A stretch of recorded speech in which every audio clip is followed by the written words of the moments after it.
Good morning, guys. So earlier this week, Tuesday evening to be exact, Volvo or Polestar showed us their very first standalone vehicle, the Polestar 1, which is a stunning and beautiful performance hybrid GT coupe with 600 horsepower, 737 foot-pounds of torque, four-wheel drive, and does 0 to 60 in under 4 seconds.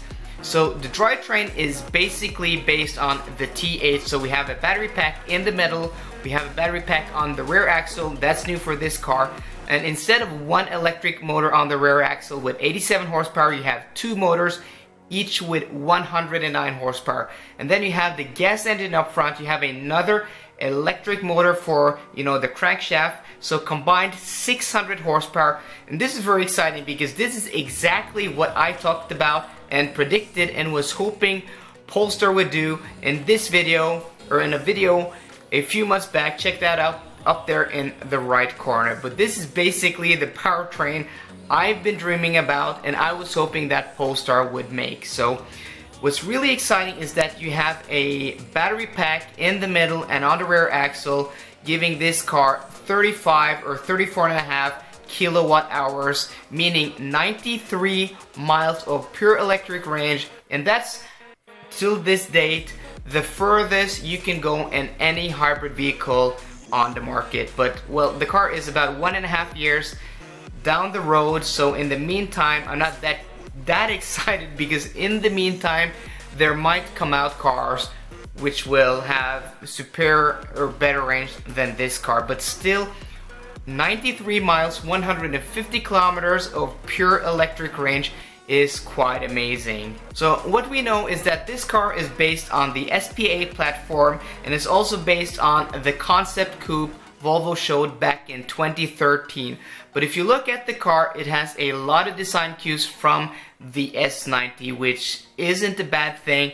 The S90 is one of the most gorgeous vehicles on the market today, in my opinion. But I would have liked something a bit more unique to the Polestar, but you can't complain because the styling, the proportions of this thing, it's a instant classic in my opinion. This is a modern classic. It will be remembered for having a beautiful design for decades to come. And then you have the interior, which is basically an S90 interior. So what I've seen is that it has more carbon fiber bits, or it has carbon fiber bits that you won't find in an S90 on the dashboard. It has a different door design because this is a coupe, but it has a lot of, the S90 design stuff, such as the door handles, the Bowers & Wilkins speaker grills, and so on and so forth. And the interior looks just about the same. The dashboard, the only thing which is different, it looks like the armrest is a bit different. Otherwise, it looks the same. The vents have more chrome. But it's a very gorgeous design inside and out. And I can't wait to see one in person, because from the pictures, it just looks so amazing. And usually cars that look amazing in the flesh don't look that amazing in photos, and the cars that look amazing in photos just look mind-blowing in the flesh. So I can't wait to see this car.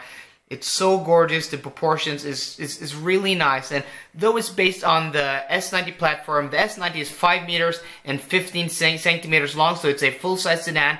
This is only 4.5 meters long, which is very interesting because it's about the size, or it's smaller than a 4 Series coupe with the power output of the new M5. So this thing is really gonna fly. It's really gonna shift, and I can't wait to get my hands on one. And what's interesting is that, it's not only a cosmetic job, because if you've seen the presentation from Shanghai, that when they launched the car, or showed the car, the CEO of Polestar was talking about the construction of the car. So the floor pan is steel from the SPA platform. So it's basically an S90, which they've cut 320 millimeters from the wheelbase, and then they've cut another 20 millimeters, or 200 millimeters, I'm sorry, from the rear. But from the floor pan and up, the whole thing is new, and the whole thing is made of carbon fiber, which is really exciting. They've saved 200 kilos in the process of making it in carbon fiber instead of steel. So It's a really exciting car and a real nice surprise that they showed the Polestar this early on, though it won't be available before the summer of 2019 is what the rumors are saying. But what's really exciting is that this car will be offered with a subscription service, a lot like Book by Cadillac. So you may pay a monthly fee and then you will have access to this car and other Polestar cars is what the idea is. So we have no idea how much that will cost, but what they've said is you could either do a 2-year or a 3-year subscription. And I found this other information from another source, a Norwegian source, and that is the price of the car. So what they're saying is the car will cost, if you want to buy it, and they'll only make about 500 a year, that's the plan, but if demand is there, they'll scale up production. But the pricing will be 130,000 euros or $150,000. So my question is, what is the competition for this car? Because it's a hybrid with 600 horsepower. So yeah, you could do a BMW M5. That's about 100 grand base. So 110, 120 equipped. This will basically be fully equipped at 150 is my guess. 160, and you get, you know, the exclusivity of a niche brand like Polestar based on Volvo, so tested and proven technology with cutting edge innovation from Volvo. And you know, 600 horsepower, a hybrid drivetrain, 4-wheel drive, 150 kilometers or 93 miles of electric range. This will be one unique car, so I'm really excited about this car. Surprisingly happy about what they've shown us.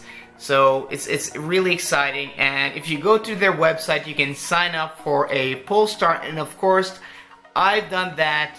I've sent them, you know, signed up with my name and everything because I really want to get my hands on this car, either buying it or the subscription service, which will be available in about 1.5 years. So guys, what do you think about the new Polestar 1? I personally love it, and it's really bold. I love what they're doing with the drivetrain, and I can't wait to get my hands on one. So what do you guys think? Drop me a comment down below. I want to know what you guys think. So if you like this video, please give it a thumbs up, and for more car content, please subscribe. See you guys later, and goodbye. We'll be right